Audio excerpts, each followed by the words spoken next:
예수님이 이 땅에 오셔서 3년 반 동안 공생을 하셨습니다. 그 3년 반 공생 중에 예수님이 여러 가지 말씀을 많이 하셨어요. 구원받아야 된다, 왕국의 복음을 선포하시고, 그렇죠? 또 예수님이 하신 그런 말씀 중 많이 한 것 중에 두 가지를 들라 그러면 내가 다시 온다, 재림에 관한 게 아마 세 번째 토픽쯤 될 거예요. 예수님이 많이 하신 그런 말씀. 네 번째 토픽이 아마 지옥에 대한 말씀일 거예요. 지옥. 예수님께서 분명히 이렇게 말씀해 주었어요. 자, 예수님이 하신 그런 그 말씀의 주제를 여러 가지로 나눠봤을 때 탑 클래스에 가장 많이 하신 말씀이 뭐냐? 재림에 대한 말씀이에요. 내가 다시 온다. 예수님께서 친히 내가 다시 온다고 여러 차례 말씀하시고, 다시 올 때 이 세상의 징조가 어떻게 될 것이고 어떤 일들이 있을까, 이런 거를 예수님이 직접, 하나님이신 예수님이 직접 이 땅에 계시는 동안에 말씀해 주시고, 그 하신 말씀들이 사복음서에 낱낱이 이제 기록이 돼 있어요. 그 가운데 마태복음 24장은 장이 길기도 하고, 이 장 전체가 예수님의 재림에 대해서 예수님이 직접 말씀하신 거예요. 25장까지 예수님이 직접 하신 그런 말씀입니다. 자, 그러면 예수님이 직접 하신 말씀, 재림에 대해서 하신 말씀과 요한계시록은 예수님의 계시잖아요. 예수님이 주신 계시잖아요. 그럼 이 두 개가 맞아야 될 거 아닙니까, 여러분? 그렇죠? 예수님이 직접 하신 말씀하고, 그 다음에 예수님 승천하신 이후에 한 65년이고 지난 이후에 예수님께서 요한에게 보여주신 자신의 계시, 다시 오신다는 그 계시를 담은 책이 요한계시록이니, 이 두 개를 비교하면 두 개가 딱 맞아 떨어져야 될 거 아니에요. 예수님이 하나님이시고 예수님이 우리의 미래를 주고 계신다면, 그래서 오늘은 예수님의 말씀과 이 계시록이 어떻게 조화를 이루는가, 이걸 살펴보려고 그래요. 그래서 제목을 계시록의 7봉인 심판과 마태복음 24장 비교 분석, 이렇게 이제 제가 말씀을 드렸습니다. 너무나 많은 사람들이 환난을 통과해야 된다 그래요. 환난을. 그러면서 사용하는 저 구절이 마태복음 24장 29절에서 30절입니다. 우리 한번 저거 보도록 하겠습니다. 그 날들의 환난 뒤에, 환난이 다 끝난 다음에 24장의 앞부분에 있는 엄청난 규모의 이런 그 모든 환난이 끝난 뒤에 해가 어두워지고 달이 자기 빛을 내지 아니하며 별들이 하늘에서, 이거 보니까 6째 봉인이죠. 6째 봉인 때 하늘에 천체들의 변화가 생기잖아요. 이게 끝나고 나서 그때 사람의 아들이 표적이 하늘에 나타나겠고, 그때 땅의 모든 지파들이 애곡하며 사람의 아들이 권능과 큰 영광을 가지고 하늘의 구름들 가운데서 오시는 것을 보리라. 한번 이거 다시 한번 읽어보세요. 그 환난이 끝난 다음에 그 다음에 예수님이 오신다는 거예요. 여러분, 아무 생각 없이, 아무 백그라운드가 없이 그대로 읽으면 환난 통과구나, 이해되시죠? 환난을 통과하는 거구나. 근데 왜 이 정동수 목사는 환난 통과 안 한다고 이런 거짓말쟁이가 어딘 이렇게 덧글을 쓴단 말이에요, 사람들이. 이거는 이게 초등학교 아이라 그런 거예요, 여러분. 우리 사랑침례교회 정도 오면 이게 대학생이에요. 이거 성경을 이해하는 이게 초등학생이니까 저러는 거예요. 초등학생이니까 저 날들의 환난이 끝나면 예수님이 온다고 그러지 않았느냐, 환난 통과인데 왜 환난 전 휴거를 가르치느냐, 저 사람 거짓말쟁이다, 이렇게 덧글을 쓴단 말이에요. 그럼 제가 뭐라고 써요? 아무 말 안 써요. 시간이 가면 이해를 하겠지. 그걸 어떻게 이해를 하겠어요? 오늘 이걸 여러분에게 말씀을 드리려고 그러는 거예요. 이거 아니다, 이게 아니라는 게 아니라 이거는 7년 환난기 맨 마지막에 예수님 지상에 재림하실 때 온 세상 모든 사람들이 보는 걸 지금 이야기하는 거예요. 이래서 여기 마태복음 23장, 24장에 다 걸려 넘어지기 때문에 오늘 여러분에게 아주 중대한 그런 이야기를, 오늘은 제가 그래서 성경 말씀까지 다 써가지고 왔어요. 여기다가 파워포인트로 보여드리려고 하니까 그냥 가서 보시고, 자료를 제가 올려놓을 테니까 그때 가서 자료를 한번 보시기 바랍니다. 자, 성경도 그렇고 마태복음도 그렇고 요한계시록도 그렇고 뭘 먼저 봐야 돼요? 숲을 먼저 봐야 돼요. 나무가, 저런 거 있는 건 나무예요, 여러분. 나무, 저건 나무거든요. 숲이 있단 말이에요. 마태복음 전체의 숲. 성경이란 전체 숲 안에 저 두 구절이 들어있는 건데 저 두 구절 앞에 뭐가 있는가를 이해를 해야만, 그래야 여러분이 이렇게 부끄러울 것이 없는 일꾼이 되는 거예요. 그걸 여러분에게 말씀드리겠습니다. 자, 이거 마태복음 24장 이제 설명하기 전에 24장이 나온 배경을 설명해야 되니까, 제 직업이 교수다 보니까 어쩔 수가 없어요. 배경을 설명해야 여기 걸 이해를 하거든요. 자, 마태복음 24장 이해하려면 23장까지 예수님이 도대체 공생의 사역에 무슨 일을 했냔 말이에요. 이거를 요약을 하지 않으면 안 돼요. 그래서 그 요약을 제가 여러분에게 두 가지 질문을 드리도록 하겠습니다. 요약으로. 자, 예수님은 1차적으로 누구에게 오셨습니까? 누구에게 오셨어요? 이거를 대다수 그리스도인들이 나를 위해 오셨죠. 우리 교회 다니는 사람들을 위해 오셨죠. 그렇게 대답을 한단 말이에요. 이게 이제 초등학교 수준의 대답이에요. 이거 틀린 말은 아닙니다, 여러분.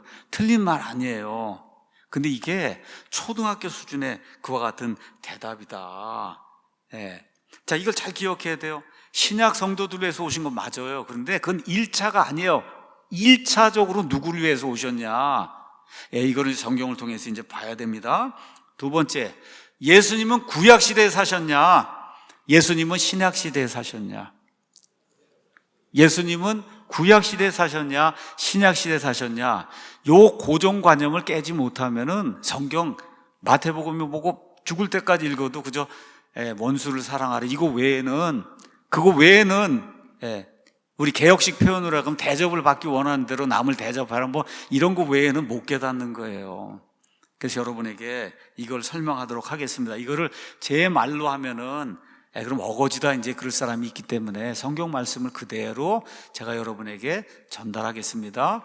자, 로마서 15장 8절에서 9절, 사도 바울, 이방인들의 사도인 사도 바울이 요약을 이렇게 했어요. 이제 내가 말하노니 예수 그리스도께서 하나님의 진리를 위해 할례자들의 사역자가 되신 것은, 자, 할례자는 누구예요? 유대인들이죠. 그러니까 유대인들의 사역자가 됐단 말이에요. 먼저 예수님이 유대인들의 사역자가 되신 것은 조상들 누구 조상들이에요?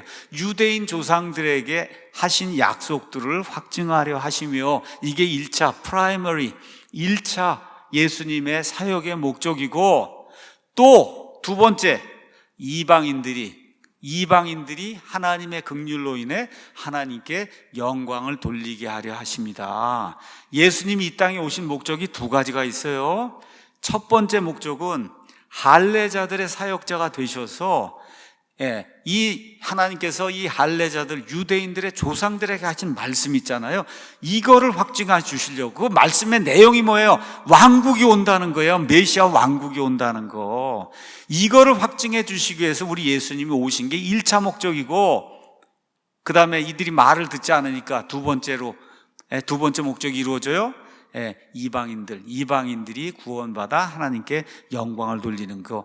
이게 성경에 나와 있는, 이것도 누가 이야기한 거예요? 이방인들의 사도라고 하는 이 사도 바울이 이걸 지금 기록을 하고 있는 거예요. 자, 두 번째, 사도 바울의 말입니다. 갈라디아서 4장 4절에서 5절 말씀 보도록 하겠습니다. 가서 보니까, 그러나 때가 충만히 찼을 때, 다시 말해 하나님께서 여자의 씨를 보내주시겠다고 창세기 3장 15절에서 이야기했는데, 그 때가 충만히 찼을 때 하나님께서 자신의 아들을 보내사 여자에게서 나게 하시고, 어디? 율법 아래 있게 하셨나? 여러분, 은혜 아래 있게 하신 게 아니에요. 율법 경륜 아래 있게 하셨어요. 지금 저와 여러분 율법의 경륜 하에서 살지 않고 은혜의 경륜에 살고 있어요. 이게 무슨 얘기예요? 모세로부터 시작해서 율법의 경륜이 쭉 지속이 됐는데, 예수님은 율법 아래 사신 분이다. 구약 시대에 사신 분이에요, 우리 예수님이. 이걸 저와 여러분이 기억해야 돼요. 이렇게 해서 율법 아래 있는 자들을 구속하시게, 누구예요? 유대인들을 구속하시는 게 1차 목적이고, 그리고 우리가 신약 시대 성도들이 아들로 입양을 받게 하는 게 둘째 목적이에요. 이게 성경에 나와 있는 그대로의 진리를, 영어로 얘기하면 as it is, 있는 그대로 여러분에게 제가 보여드린 거예요. 자, 마태복음 26장 28절에 예수님께서 뭐라고 말씀하시냐? 이것은 내 피로 세우는 새 상속 언약이다. 지금까지 너희가 구상속 언약에서 살았는데 이제 내 피로 세우는 새 상속 언약이다, 이렇게 이야기하는. 상속 언약은 이 그림에 가서 보면 테스타먼트란 뜻이에요. 테스타먼트. 우리 여기 성경을 뉴 테스타먼트, 올드 테스타먼트 이렇게 얘기하잖아요. 테스타먼트. 자, 이 테스타먼트에 대해서 히브리서가 뭐라고 얘기하냐? 히브리서 9장 16에서 17절, 상속 언약이 있는 곳에는 저와 여러분이 죽을 때 너는 얼마 가지고 너는 얼마 가지고 자식들에게 상속 유업을 나눠주는 언약을 할 때 아무리 그 언약을 했어도 아버지가 살아있으면 못 갔잖아요, 여러분. 맞죠? 어떻게 돼야 그 상속 언약의 약속을 받을 수가 있어요? 아버지가 죽어야, 그래야 받는 거예요. 맞죠? 여기 있는 거예요. 상속 언약이 있는 곳에는 또한 반드시 상속 언약하는 자의 죽음이 필히 있어야 된다. 이는 상속 언약이 사람들이 죽은 뒤에라 효력이 있고, 반면에 상속 언약하는 자가 살아있는 동안에는 아무 힘이 없어요. 예수님이 아기로 태어나갖고 33년 반을 사는 이런 동안에 하신 게 뭐예요? 상속 언약을 세우려고 했는데, 이 상속 언약이 효력을 발생하려면 어떻게 돼요? 상속 언약하는 자가 죽어야 된단 말이에요. 언제 죽으셨어요? 십자가에서 마지막에 예수님이 죽으셨잖아요. 이때 이후로 뭐가 된다는 거예요? 신약 시대가 열리는 거다. 이거를 저와 여러분이 기억을 해야 성경을 풀 수가 있는 거예요. 마태복음 펴자마자부터 시작해서 신약시대구나 하고 읽으면은 성경 절대 이해할 수가 없습니다. 저기 빨간 줄로 쭉 이 피가 쭉 아벨로부터 시작해서 이 피가 이렇게 쭉 이렇게 오다가 구약시대가 예수님 십자가 달리는 그 순간에 구약시대가 끝이 나는 거예요. 저 위에 가서 보니까 동그라미로 뭐로 써 있어요? 로 이렇게 적혀 있잖아요. 저거는 율법이 지배하던 시대다. 율법이 지배하던 저 시대를 무슨 시대라 그래요? 저와 여러분이 구약시대라고 이야기하는 거예요. 예수님이 저렇게 돼서 피를 흘리며 새 상속 언약을 이렇게 발효를 시키니까 옛날에 있던 건 자동적으로 뭐가 되는 거예요? 구상속 언약이 된 거예요. 예수님이 새 언약, 신약을 만드니까 그전에 있는 건 그냥 자동으로 구약이 된 거예요. 이거를 이해하시고 저 십자가 사건 전까지 예수님이 구약시대에 구약하에서 율법하에서 율법의 의의를 지키며 하나님의 모든 의를 완성을 하신다. 그리고 어떻게 해요? 십자가에서 상속 언약하는 자로 피를 흘리고 죽으심으로 말미암아 예수님 거 끝나고 나서 어떻게 돼요? 초실절, 그렇죠? 부활하고 나서 오순절까지 50일 동안만 신약시대에 사신 거다. 여러분 그렇게 이해하시면 돼요. 50일 동안만 신약시대에 열어놓고 사시고 그 전은 어떻게 거의 100%다 어떤 시대에 사셨어요? 구약시대에 사신 거예요. 이걸 잘 기억을 해야 돼요. 자, 그러면 예수님이 이 땅에 오셔서 사역을 하셨는데 그 사역의 대상의 거의 100%가 그럼 누굴까요? 유대인이에요.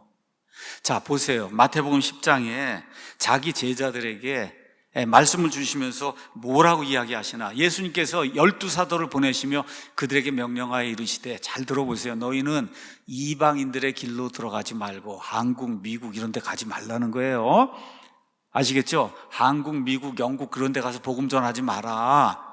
사마리아 사람들의 이런 도식도 가면 안 된다. 오히려 어디로만 가래요? 이스라엘 집에 잃어버린 양들. 이게 누구예요? 유대인들한테만 가라는 거예요. 그래서 예수님의 이 왕국의 복음이 선포된 3년 반 동안, 물론 그 가운데 극소수, 백부장 같은 이런 극소수의 이방인들도 구원받는 일이 있지만 예수님과 제자들이 행했던 그런 일들의 100% 그 중심은 누구예요? 유대인들 사역이다. 너희는 가면서 선포하여 이르되 하늘의 왕국이 가까이 왔다. 말씀드렸잖아요. 구약시대 대언자들이 줄기차게 외쳐왔던 메시아 왕국이, 이 예수님이 바로 그 메시아입니다.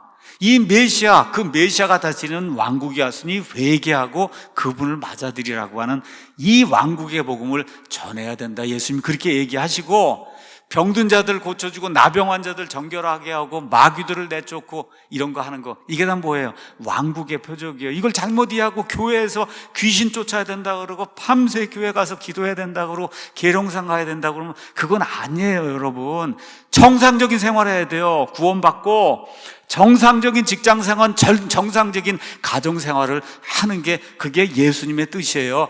어떤 여자분이 가서 그냥 밤새도록 교회 가서 새벽 5시, 6시까지 있다 온다. 그건 비정상이에요, 여러분. 비정상.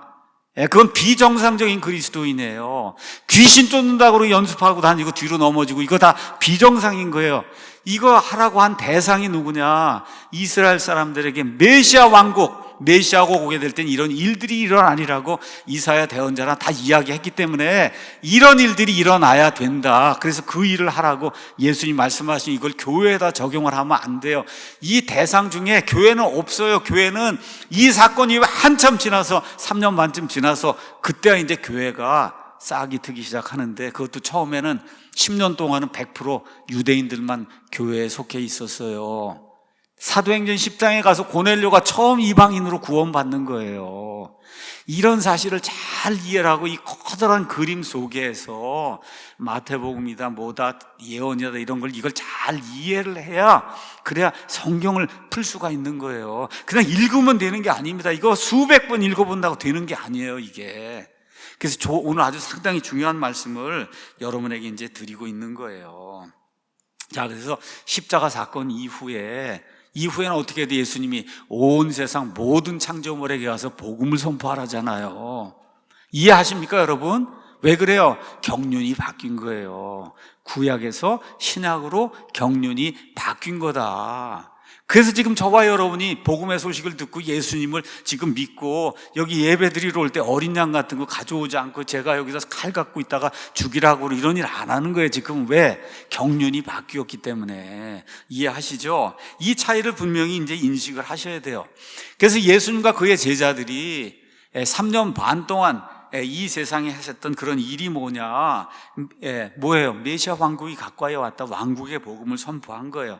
근데 이 종교인들이 그렇게 해서 예수님 왕이 되고 그러면 본인들이 누리던 모든 게 다 없어지게 되니까 백성들 선동하고 이렇게 해서 예수님을 대적하게, 그냥 그런 내용이 이제 나오니까 예수님이 마태복음 24장 초반, 23장 초반부에 서기관들 바리새인들이 모세의 자리에 앉아서 열심히 말씀을 전하니까 그들이 하는 말은 모세의 말이니까 들어라. 근데 그들의 행위대로 하면 안 된다. 이렇게 이야기하면서 예수님께서 자그마치 8번이나 너희에게 화가 있을지어다. 서기관들, 바리새인들, 위선자들아, 너희에게 화가 있을지어다를 무려 8번을 마태복음 23장에서 하시는 거예요. 13에서 16절, 23, 25, 27, 29 무서운 정죄의 말씀을 예수님이 선포를 하고 있는 거예요. 그래서 이제 이 사람들이 받아들이지 않기로, 민족적으로 다 받아들이지 않기로 그렇게 이제 작정한 것을 아시고 37절에 가서 오 예루살렘아 예루살렘아 대언자들을 죽이고 내게 보낸 자들을 돌로 치는 자야, 암탉이 자기 병아리들 자기 날개 아래에 모음같이 내가 얼마나 자주 내 자녀들을 함께 모으려 하였더냐, 그러나 너희가 원치 아니하였도다. 3년 반을 메시아 기적을 보여주고 인간이 할 수 없는 그런 모든 걸 다 보여주고 했는데도 원치 않으면 안 된다는 거예요. 구원도 원치 않으면 못 받는 겁니다. 뭐 선택이 있어갖고 무조건적으로 믿고 그런 거 없습니다, 여러분. 믿어야 되는 거예요. 내가 원해야 구원받는 겁니다. 여기 이스라엘 백성도 왕국 싫습니다 하고 예수님이 주신 그 왕국을 거부하게 되니까 예수님이 38절에 보라, 너희 집이 버림받아 너희에게 황폐하게 됐다. 너희 집은 이스라엘 집, 유다 민족을 이야기할 수도 있고 성전을 이야기할 수도 있고, 그렇죠? 이렇게 지금 이야기하는 거예요. 이렇게 이제 하면서 맨 마지막으로 예수님이 내가 너희에게 이르노니 이제부터 너희가 말하기를 주의 이름으로 오시는 분을 찬송할지어다. 이거는 시편 118편의 26절에 나오는 말씀인데, 이렇게 하면서 나를 영접할 때까지는 다시는 나를 보지 못한다. 자, 다니엘의 70일에 제가 설명했습니다. 자, 483년 예루살렘 성벽을 중건하라는 때부터 예수님 죽을 때까지 483년이 끝나고, 그리고 어떻게 붕 뛰어 넘어갔고 마지막 한 일회가 남았는데 이 부분이 지금 교회 시대라 그랬죠? 맞죠? 그럼 여기 예수님께서 지금 안 받아들이는데 나중에는 받아들인다 그러죠? 누가? 이 유대인들이. 그 기간이 있잖아요. 여기. 그게 지금 교회 시대예요, 지금. 교회 시대. 그러면 맨 마지막에 나머지 한 일회가 남는데 그때는 누구하고 또 예수님이 상관하는 거예요? 주로 유대인들하고 또 다시 상관하는 그때가 일어나는 거, 그때 일어나는 일이 마태복음 24장에 기록이 되어 있는 거예요. 이 그림을 잘 이해하셔야 돼요. 그림을.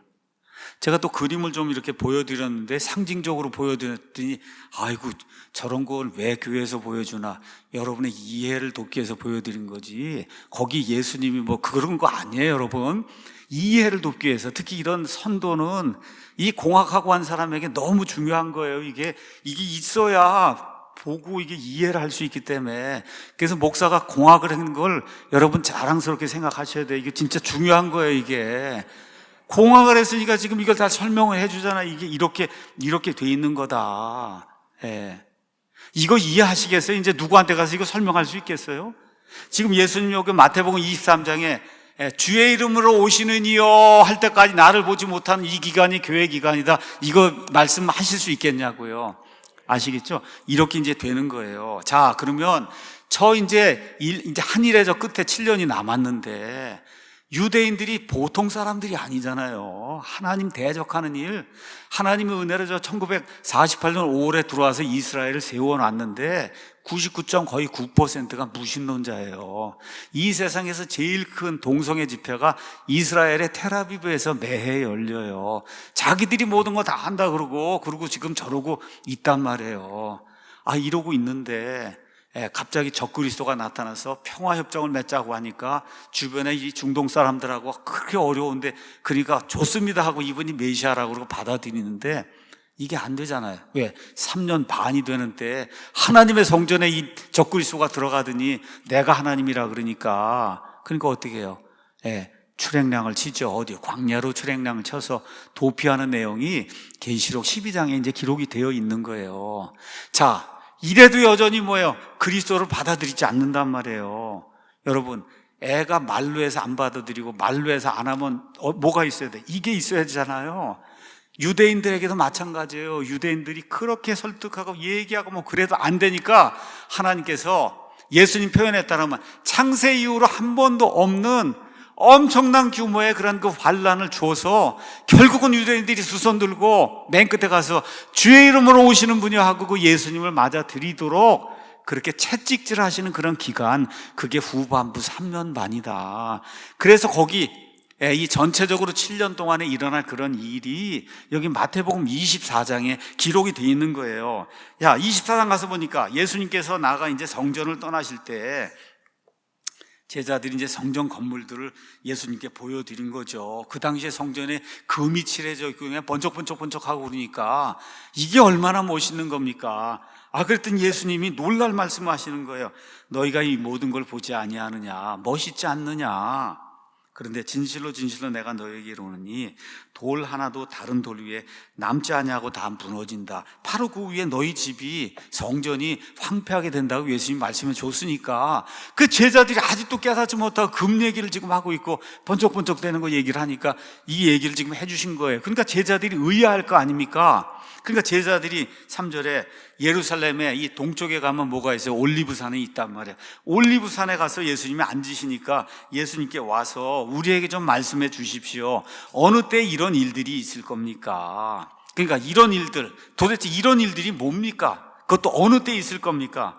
주께서 오시는 것의 표적과 세상 끝의 표적이 무엇입니까? 이렇게 이제 물으니까 예수님이 4절부터 쭉 시작을 해갖고 어디까지 25장 맨 마지막에 이 양과 염소 심판하는 것까지 이야기하는 게 이 안에 이제 기록이 되어 있는 거예요. 자, 보세요. 제자들의 질문, 어느 때에 이런 일이 있냐? 이런 일들이 구체적으로 뭐냐? 그렇죠? 두 번째, 주님의 재림의 표적이 뭡니까?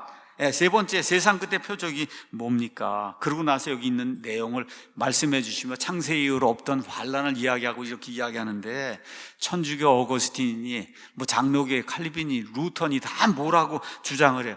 마태복음 24장의 모든 일이 AD 70년에 예루살렘이 무너질 때 그때 다 완성이 됐다는 거예요. 제가 여러분에게 말씀드리게 이런 걸 보통 사람들이 새빨간 거짓말이다 그렇게 이야기하는 거예요. 이런 거에 넘어가면 안 됩니다, 여러분. 예루살렘 성벽이 초토화되고 하는 그건 일부고 그 다음에 뭐가 있어요? 예수님의 재림, 세상 끝, 그 징조를 얘기해 주고 있는데 이런 거 하나도 안 이루어졌잖아요, 여러분. 하나도 안 이루어졌어요. 그렇기 때문에 AD 70년에 모든 예언이 다 이루어져서 네로가 적그리스도다 이런 시스템이 나오면 도망을 가야 된다. 거기선 성경 배울 게 하나도 없다. 제가 여러분에게 누누이 말씀을 드린 거예요. 예. 일부는 맞지만 전체적인 거 얘기하는 게 아닙니다. 어떻게 돼요? 맨 마지막에 요한계시록 11장 가서 보면 그렇죠. 예루살렘이 초토화되는 일이 그때 또 생기잖아요. 그게 종국적인 그 이야기, 그 얘기를 하는 거지. AD 70년 이야기를 하는 게 아니다. 정상적인 성도라면 여기 지금 얘기한 거, 세상 끝, 예수님 오시는 거, 여러분, 이게 예수님이 이미 왔어요? 제가 여러분 물어볼게요. 예수님 오셨어요? 세상 끝이 이미 왔습니까? 아니잖아요. 지난 2000년 동안. 그러니까 정상적인 성도라고 하면 이런 걸 그대로 받아들이면 안 되는데 교회에서 자꾸 받아들이라 그러고 교회에서 하라는 대로 믿으라 그러고 이러니까 주눅이 들려서 할 수 없이 믿으니 다 어떻게 되겠어요? 영예를 하는 거예요. 영예를. 산으로 도망가라. 교회로 도망가야지. 그렇죠? 이렇게 되는 거예요. 아기를 낳아야 된다. 아기 있는 자 이거는 교회 나온 지 얼마 안 된 초신 등등 이렇게 다 이렇게 영예를 하게 되는 거예요. 그런 일을 하면 안 된다. 있는 그대로 저와 여러분이 성경을 읽으면 되는 거예요. 다시 말씀드릴게요. 어려운 문제가 아니에요. 너무 쉬운 문제인데 고정관념의 틀을 깨지 못하고 이걸 읽기 때문에 그래서 여기서 문제가 이제 생기는 거예요. 칼빈주의다, 어거스틴주의자 이런 어떤 틀로다가 이 성경을 갖다 대입을 하니까 성경이 다 조각조각 나서 다 파편으로 흩어져 버리니 그걸 읽고는 어떻게 돼? 머리만 더 혼동이 생기는 그런 일이 발생하는 거다. 자, 첫째 질문. 그때 어떤 일이 있겠습니까? 어떤 일들이 있겠습니까? 어떤 일들이 있을까요? 한마디로 얘기하면 계시록 6장의 일이 있는 거예요.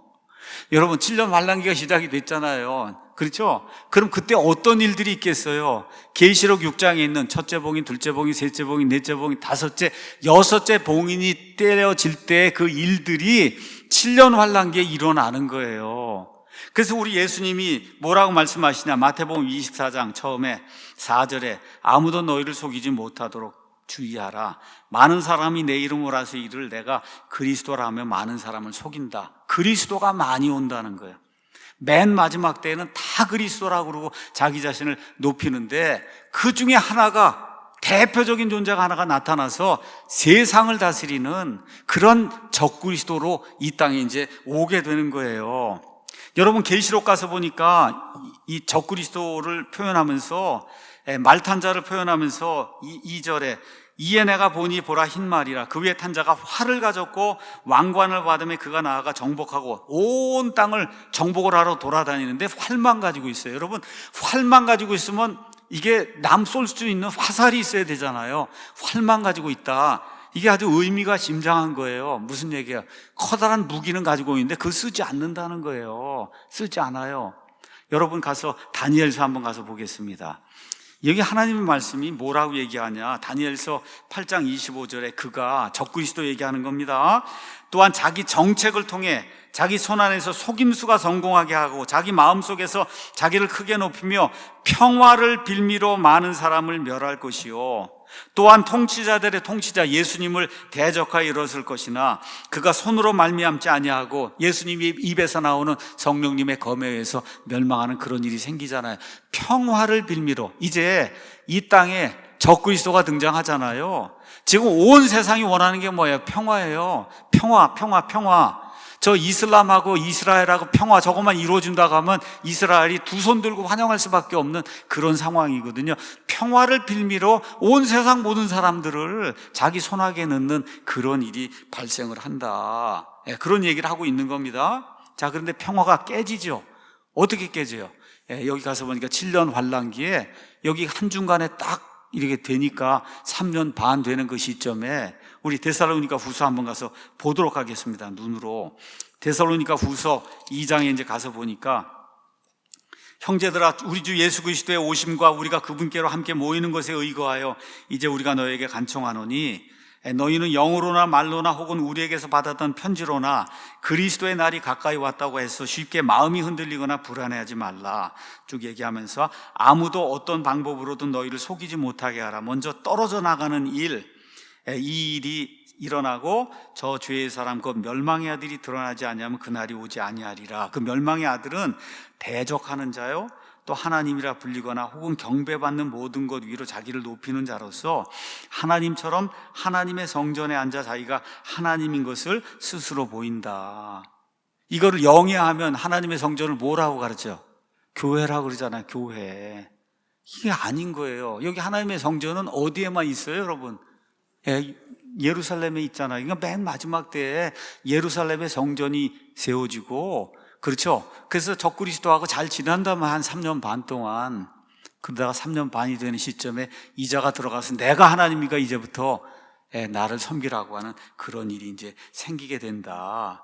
이렇게 되니까 데살로니가 전서 그 바로 앞에 4장에 가서 보니까 그들이 평안하다, 안전하다 하고 말할 때 아이벤 여자에게 해산의 고통이 닥치는 것 같이 갑작스런 파멸이 생기는 거예요. 온 세상이 평화무대, 온 세상이 이스라엘, 이슬람 뭐 할 거 없이 온 세상이 평안하다, 안전하다 이렇게 할 때 이 친구가 갑자기나 거기에 쑥 들어가고 하나님이라고 하면서 말 그대로 엄청난 규모의 반란이 이제 생기면서 갑작스러운 파멸이 생기는 이런 일이 발생을 한다고 성경이 우리에게 이야기하고 있는 거예요. 그러니까 첫째 봉인을 떼니까 적그리스도, 예수님 지금 마태복음 24장에도 그리스도라고 한 사람이 많이 오는데 그 중에 일단 하나가 적그리스도로 등장을 한다. 둘째 봉인을 띄니까 뭐가 나타났어요? 전쟁이 나타났잖아요. 마태복음 가서 보니까 26장 6절에서 7절에 전쟁과 전쟁들과 이런 소문을 듣겠지만 민족이 민족을 대적하여 일어나 다 전쟁하는 이야기를 예수님이 하시는 거예요. 셋째 봉인을 띄니까 어떻게 해요? 기근이 생겼잖아요. 마태복음 24장 7절에서 곳곳에 기근과 역병과 지진이 있다. 기근 이야기를 예수님이 하시고, 다섯째 봉인을 떼니까 어떤 일이 발생해요? 제단의 혼들이 순교를 당해갖고 주여 우리의 원수를 갚아주시오 이런 얘기 생기잖아요. 그렇죠? 9절에서 13절 그때 그들이 너희를 넘겨주어 고통받게 하고 너희를 죽이리니 너희가 내 이름으로 인해 모든 민족들에게 미움을 받는다. 여기 너희가 누굽니까? 이거를 자꾸 그리스도인이라고 생각하니까 문제가 생기는 거예요. 누구예요 여기 너희가? 그 7년 환란기에 들어있는 유대인들 이야기 하잖아요. 한번 보세요 여러분. 여기 너희가 있고 모든 민족들이 따로 있잖아요. 모든 민족들 안에 너희가 있는 게 아니고 너희라는 그룹이 있고 모든 민족들이라는 그룹이 있잖아요. 이 모든 민족들이 이 사람들만 핍박을 하는 거예요. 이 사람들. 이게 교회가 아니에요. 누구예요? 유대인들이란 말이에요. 유대인들. 그래서 많은 사람이 걸려 넘어지고 서로 배반하여 넘겨주며 서로 미워하고 이렇게 되면서 많은 사람의 사랑이 식어지니까 수많은 사람들이, 이 유대인들이 특히 죽임을 당하는 그런 일이 이제 발생을 한다 그 얘기죠. 다시 한번 제가 말씀드릴게요. 여기 마태복음 24장에는 교회는 없습니다. 없어요. 다 100% 누구예요? 유대인들 지금 이야기하고 있는 거예요. 자, 이렇게 이제 되면서 13절에 그러나 끝까지 견디는 자 바로 그 자는 구원을 받는다. 죽을 때까지 견뎌야 되는구나. 이게 일반 교회에서 가르치는 거잖아요. 아니에요. 그 다음에 왕국의 이 복음이 모든 민족에게 증언으로 온 세상에 선포되리니 그제야 끝이 온단 말이에요. 무슨 끝이에요? 7년 환란기 끝이 온단 말이에요. 그 7년 환란기 끝까지 믿음을 가지고 견디는 그런 자들은 구원을 받는다. 지금 그런 이야기예요. 그러면 여기 가서 보니까 7년 환란기 때 세상에 선포될 복음은 무슨 복음이에요? 왕국의 복음이죠. 이제 예수님 오시면 천년 왕국을 세우신다는 왕국의 복음. 처음에 예수님 오셔서 선포했던 복음도 무슨 복음이에요? 왕국의 복음. 그럼 마지막에 드디어 이제 왕국을 세우실 때 온 세상의 유대인들이 14만 4천 명의 유대인들이 온 세상을 다니며 전달할 복음은 무슨 복음이에요? 왕국의 복음. 예수님께서 세우신 메시아 왕국에 오니까 돌이키고 회개하라는 왕국의 복음이 전달이 되는 거예요. 이걸 저와 여러분이 잘 이해를 이제 해야 되는 거예요. 자, 두 번째 질문에 대한 답은 뭐냐? 그럼 주님의 재림의 표적은 뭡니까? 이렇게 물어봤잖아요. 그게 24장 15절에 그러므로 주께서 대언자 다니엘을 통해 말씀하신 황폐하게 하는 가증한 것이 거룩한 곳에 서 있는 것을 너희가 보거든 누구든지 읽는 자는 깨달을지어다. 여기 너희도 누굽니까? 유대인들이죠. 여기 거룩한 곳이 뭐예요? 성전이잖아요. 아까 제가 읽어드렸던 이 데살로니가 전후서 2장에 나와 있는 적그리스도가 하는 짓이 그게 지금 다니엘서에 기록이 되어 있잖아요. 다니엘서 9장 27절 제가 가서 한번 보겠습니다. 9장 27절 그가 많은 사람과 한 일해 동안 언약을 확정할 것이며 적그리스도가 7년 동안 그가 그 일의 한중간에 희생물과 봉헌물을 그치게 하고 가증한 것들로 뒤덮기에 심지어 완전히 끝날 때까지 그것을 황폐하게 하리니 작정된 그것이 그 황폐한 것에 쏟아진단 말이에요. 예수님이 다니엘이 말한 것을 이해하지 않냐? 깨달아 알아야 된다. 너희 유대인들 저 성전에 내가 하나님이라고 그러고 들어가서 나한테 경배하라고 하는 그런 일이 그게 재림에 대해 표적이라고 예수님께서 말씀해 주시니 지금은 아니잖아요. 지금 지으려고 노력을 지금 하고 있는 거죠. 이렇게 되면서 엄청난 규모의 환란, 예수님 표현에 따르면 21절에 큰 환란이 있을 텐데 유대인들이 배반하고 그리고 도망가니까 세상이 시작된 이때까지 그런 환란이 없었고 이후에도 없다. 그러니까 그때는 어떻게 해야 된다는 거예요. 16절에 그때 유대에 있는 자들은 산들로 진짜 산으로 도망가야 되는 거예요. 누구가? 유대에 있는 사람들, 여기 한국에 있는 사람들이 아니고 중국에 있는 사람들 아니고 누구예요? 유대에 있는 사람이니까 누구예요? 유대인들이잖아요. 유대인들. 그러니까 이걸 잘못해갖고 뭐 파나마 어디 뭐 칠레 뭐 이거 도망가야 된다고 돈 모으고 그런 사람이 얼마나 많아요 지금. 거기에 빠져갖고 파푸아 뉴기니아 가서 어떤 여자 뭐 말 듣고는 지금 이게 피난처를 삼아야 되겠다 그러고 또 안식구에서 나온 사람들도 산으로 도망가야 산다 그러고 지금 그러고 있잖아요 여러분. 왜 그래요? 성경을 잘못 이해하니까 그런 거예요. 지붕에 있는 자 이렇게 쭉 얘기하고 그날에는 아이벤 자들 젖 먹이는 자들에게 화가 있다. 왜 그래요? 진짜예요 여러분. 애가 있고 젖 먹이가 있고 임신하면 어떻게 도망갑니까? 어떻게 도망가요? 마지막으로 너희의 도피하는 일이 겨울이나 안식일에 일어나지 않도록 너희는 기도해야 된다. 안식일이 되면 갈 수 있는 거리가 1.5km 정도밖에 안 되는데 어떻게 도망을 가요? 이거 지키는 사람은 누굽니까? 유대인밖에 없잖아요. 그렇죠? 그럼 저기 유대 지방은 북반구에 있으니까 거기가 겨울이면 저 호주는 뭐가 되겠어요? 여름이 되잖아요. 맞습니까 여러분? 이래서 안 되는 거예요. 이걸 있는 그대로 유대 지방에 살고 있는 유대인들에게 예수님이 주시는 그런 말씀이에요. 여기 나와 있는 건 다 유대인들이에요. 지금 유대인들이 진짜 고난을 당하고 있는 그런 일들이다. 자, 여섯째 봉인을 이제 떼니까 그러니까 어떻게 됐어요? 천체들의 변화가 생겼잖아요. 이 모든 거 다 이야기한 다음에 29절에 그 날들의 환란 뒤에 즉시 해가 어두워지고 달이 이게 여섯째 봉인 맞죠? 여섯째 봉인하고 이제 똑같잖아요. 그렇죠? 자, 이게 이제 끝난 다음에 사람의 아들이 표적이 나타나고 권능과 영광을 가지고 이 세상에 오시잖아요. 자, 그러면 이제 하실 일이 뭐예요?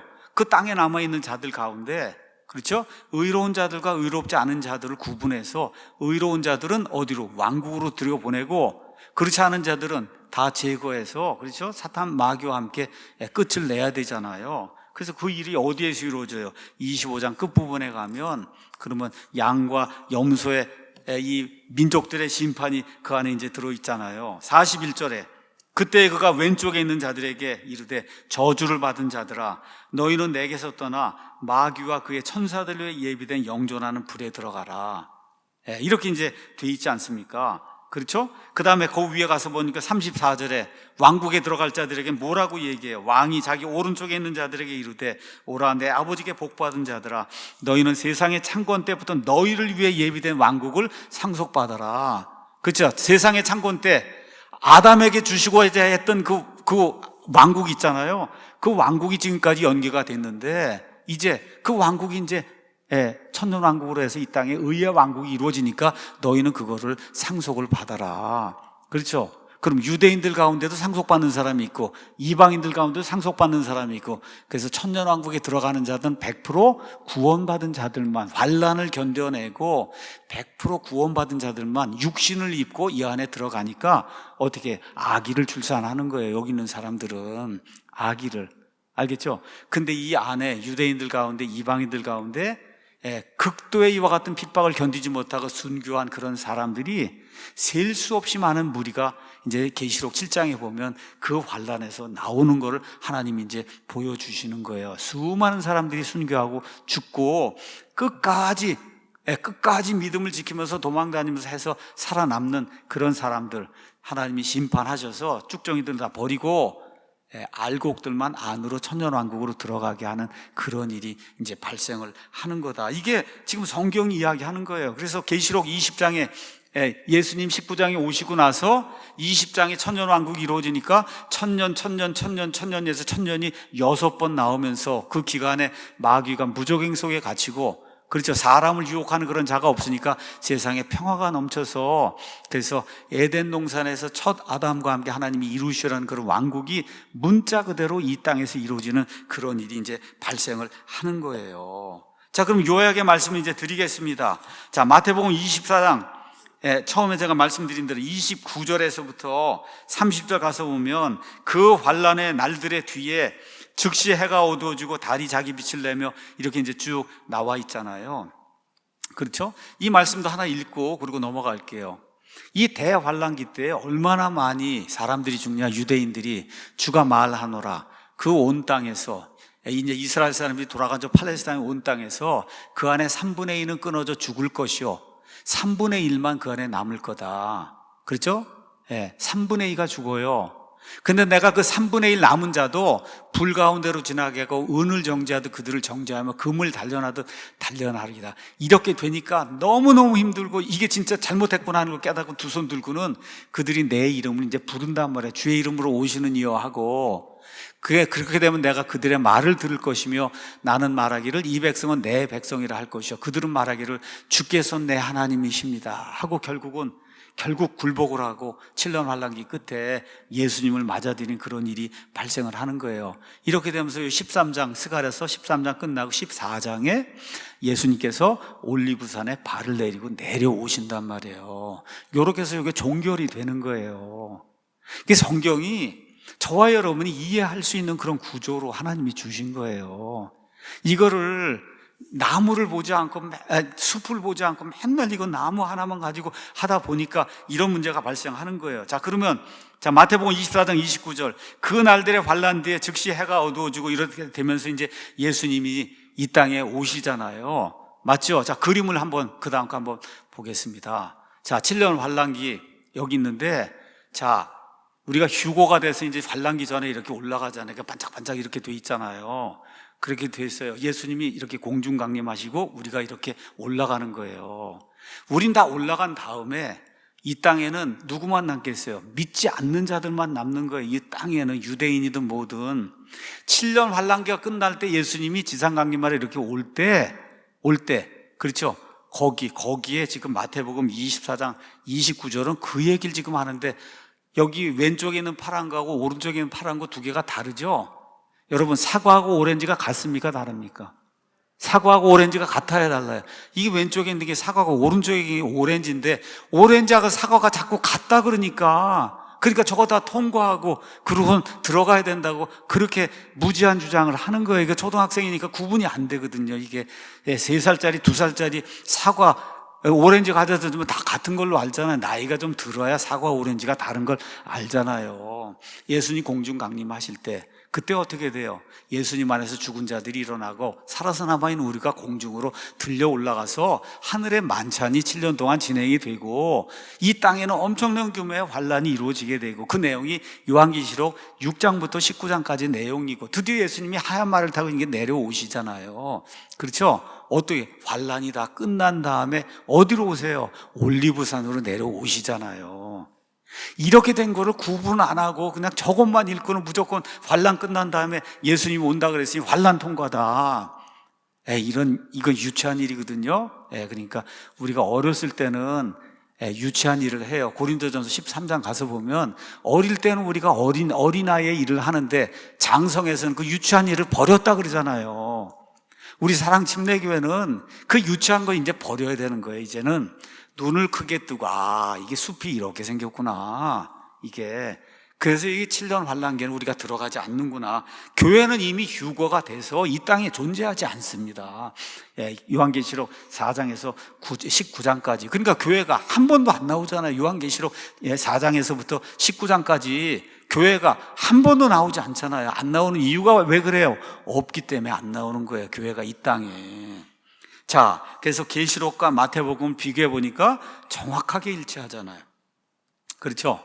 결론 드립니다. 계시록을 읽고 그 안에 있는 말씀들을 이해하고 그것들을 지키려고 노력하면 복이 있다 그랬어요. 이걸 꼭 이해하시고 가장 큰 소망 뭐예요? 환란기에 들어가지 않고 그 전에 환란 전 휴거를 받는다. 믿습니까, 여러분?